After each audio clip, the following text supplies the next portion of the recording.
Hey guys, it's me, Cubing Super Duper Cuber, and today I'm going to show you how you can overcome any major 3x3 barrier. Yeah, they got it from the title. And not everyone improves the same way, right? Yeah, people have different weaknesses that they need to work on. And not to mention you're slow. Alright then, you all can join me. Wait, who invited you guys here? STC, you called us here. Yeah, alright, let's do it then.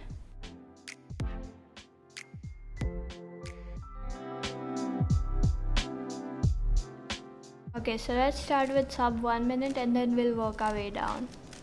So for sub 1, all you need to do is get a cube and then just keep on grinding as many solves as you can. Learn some basic finger tricks and stuff and beginner's method.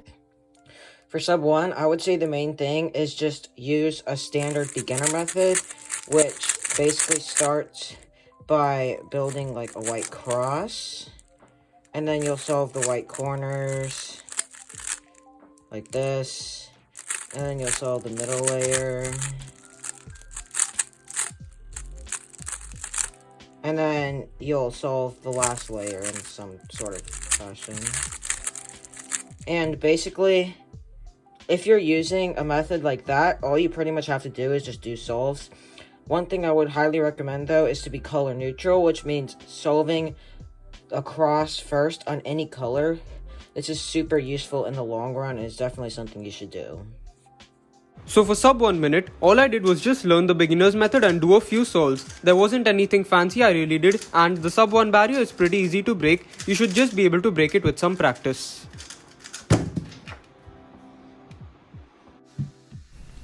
Alright, so the first barrier is the sub 1 minute barrier. I think, for me personally, to get sub 1, you should learn the CFOP method, or RU if you want that, but I would recommend CFOP. And just practice with that for a little bit. It'll probably only take you a couple of days if you're just spending like 30 minutes a day practicing CFOP, and you'll be sub 1 minute really quickly. Honestly, same with sub 45 and sub 30. I think once you know CFOP, and if you just keep practicing, both of those will come pretty quickly without you really having to learn anything new. My name is Ratram. I'm from Bangalore, India, and today I'm going to be talking to you about my share of barriers. Thanks for STC for having me on her channel. I hope I can help you guys learn something. So I'm going to go in straight away. So sub 1 minute, there's nothing to say, just practice. All you need is keep practicing. Get used to the moves, get used to turning the cube, and keep practicing.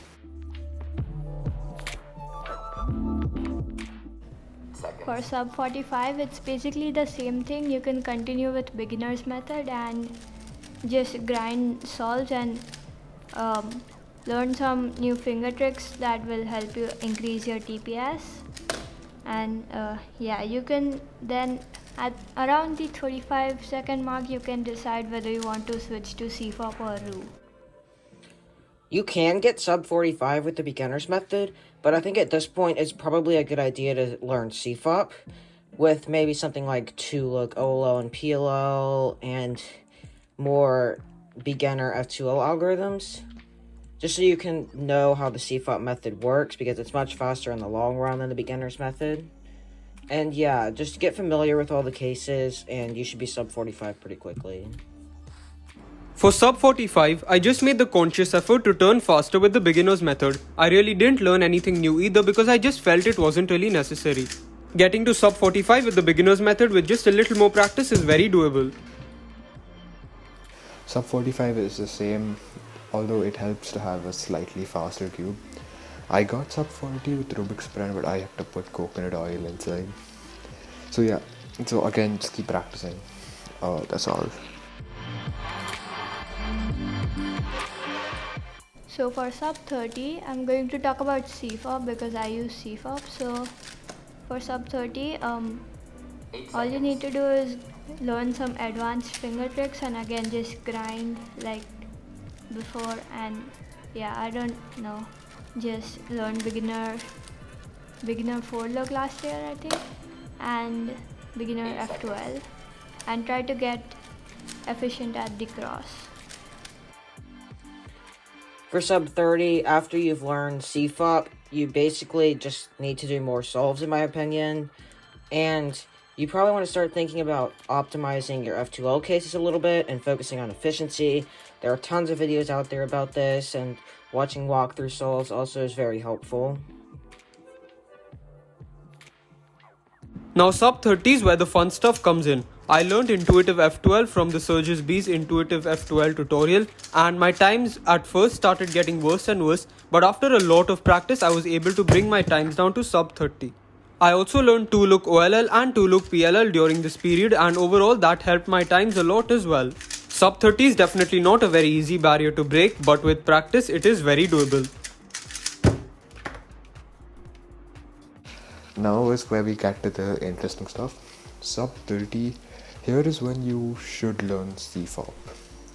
And you should learn beginner F12. I learned it when I averaged about 35 seconds. Mainly because the earlier you learn it, the easier the transition into CFOP will get, is what I found. So you just learn F12 and your time will be slower, but they'll eventually keep getting faster and faster and faster. And sub 30 you should learn a beginner last layer, that's 4-look last layer, OLL and PLL. That's basically it.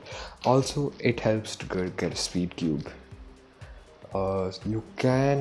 I got it on a very good speed cube at the time, but yeah, it helps to get a speed cube. You definitely should get one, and right now you should get probably a magnetic one, because that is the big thing.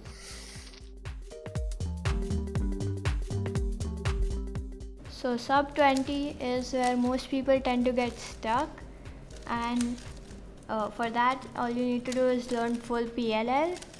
Learn some easy OLL cases if you want to. It's not necessary, but it will make it a little bit easier.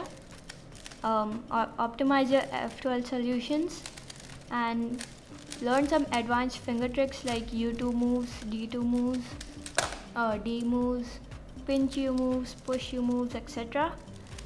Because different ones, you use different ones in different situations. And yeah.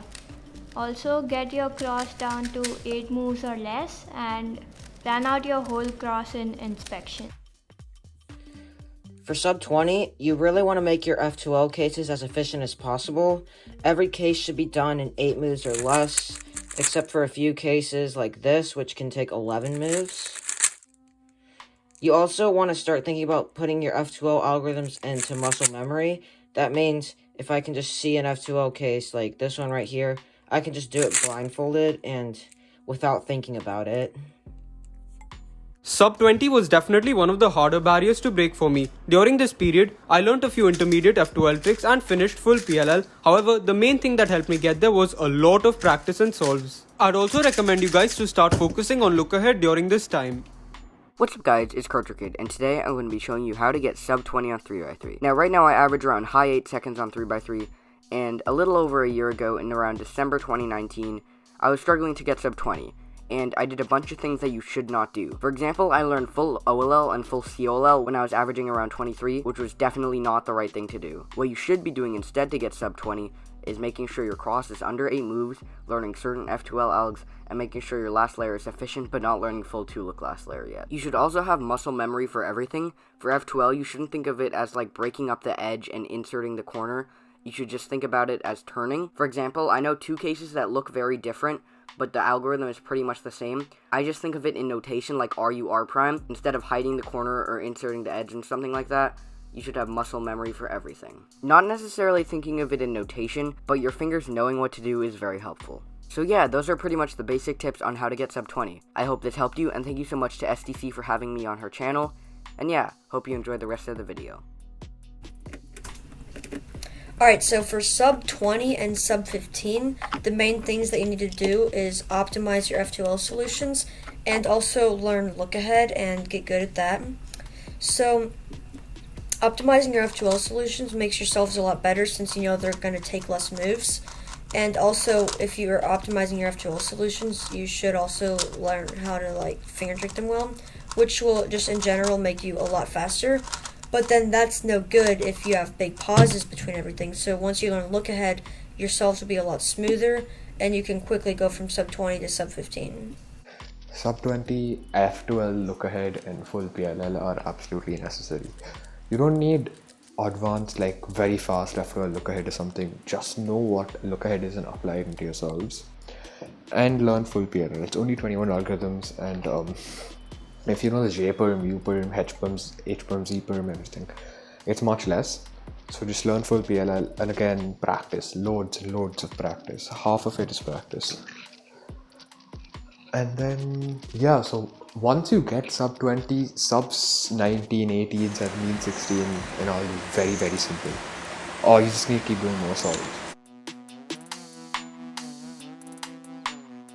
For sub 15, you should be dual color neutral or color neutral. You can pick whichever one you want so that you don't get the worst cross in the world. For F12, remember, like, thoroughly remember all of your F12 algorithms and from all of the angles and stuff. And yeah, you should also start to look ahead now. You should attempt like slower your turning and then focus on looking ahead to the next pair when you're doing one. And for last layer, you should learn full OLL. You should ideally learn full OLL, but I haven't done that yet, and so it's not really necessary. I only have the dot cases left. For sub 15, the main key is look ahead. Again, you're going to use the F2L cases and muscle memory like before, because then if you're not thinking about your current pair, you can actually track pieces of your next pair.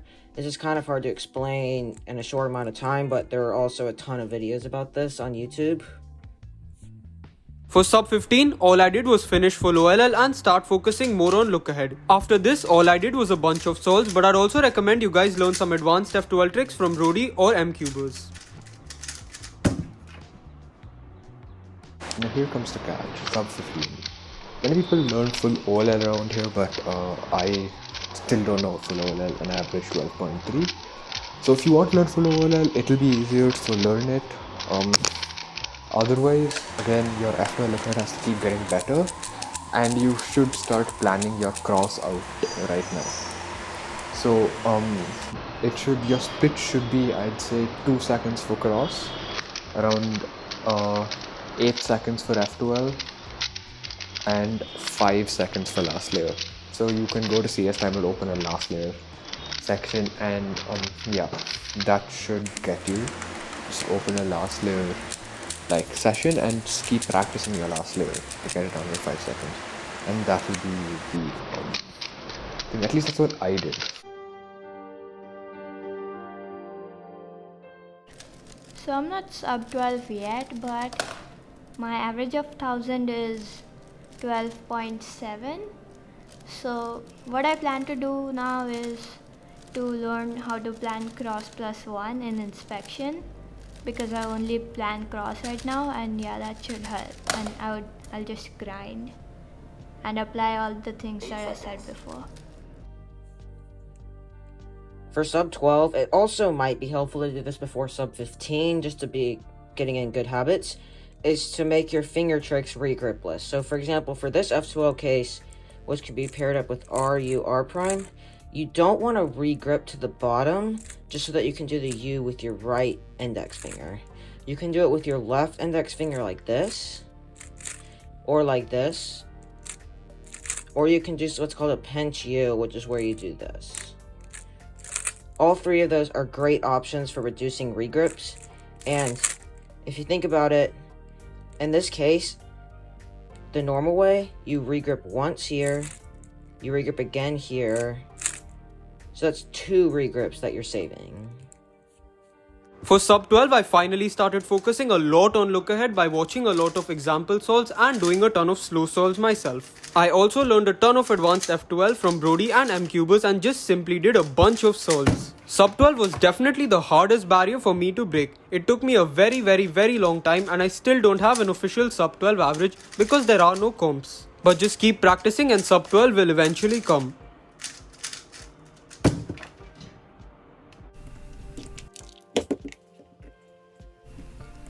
For sub 12, it's a lot of the same things for sub 20 and sub 15. You just really need to grind F2L solutions and look ahead.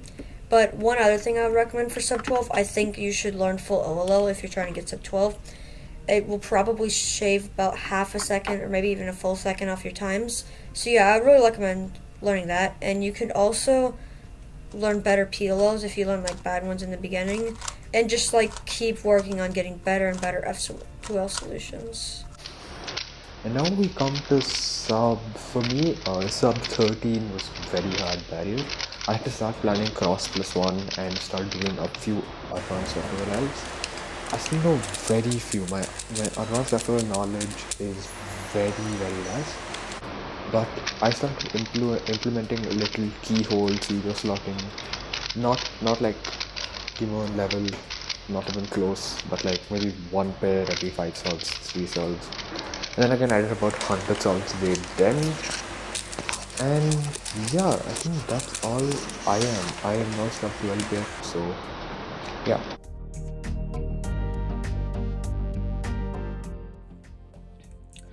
For sub 10, you really need to make sure your F2L solutions are completely optimized with as few regrips as possible. You definitely don't want to be rotating twice for any single F2L case, because that will be extremely hindering to your times once your times are this low. And cross +1 is a good thing to start thinking about being able to plan it in inspection, at least on easier scrambles. This is one place where color neutrality is extremely helpful because you can get so much more easy scrambles, which makes it easier to plan cross +1 in inspection. And yeah, besides that, just keep grinding out solves. I think for most cubers it takes between about 30,000 and 100,000 lifetime 3x3 solves before they're sub 10. And this number could be less if you practice good habits earlier on, and it could be more if you don't get yourself into good habits early on, because then it's much harder to break bad habits if you've been doing them for a long time.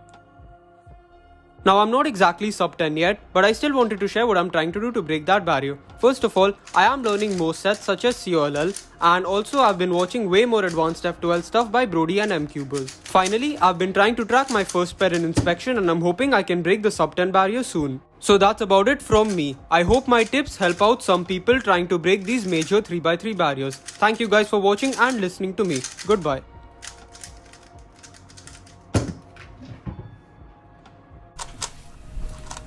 Alright, the last barrier is sub 10.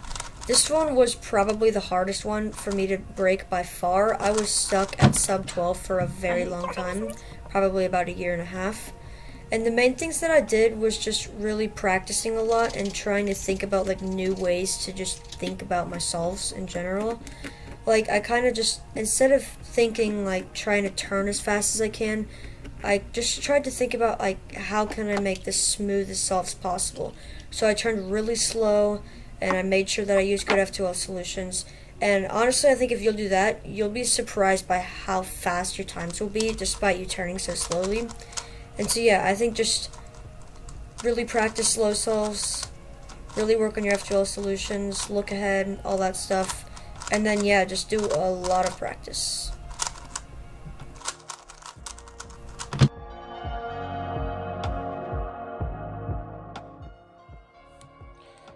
For sub 8, absolutely every F2L case needs to be completely optimized for basic F2L cases, and then you want to be able to learn some advanced F2L cases which can save rotations, such as this,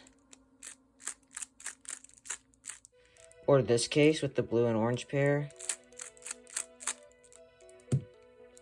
Those save rotations, which also saves a bunch of time in your solves.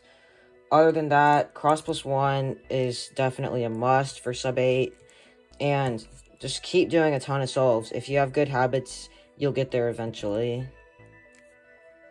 So once again, thanks for STC for having me on. I hope you guys learned something, and I'll see you guys next time. Bye.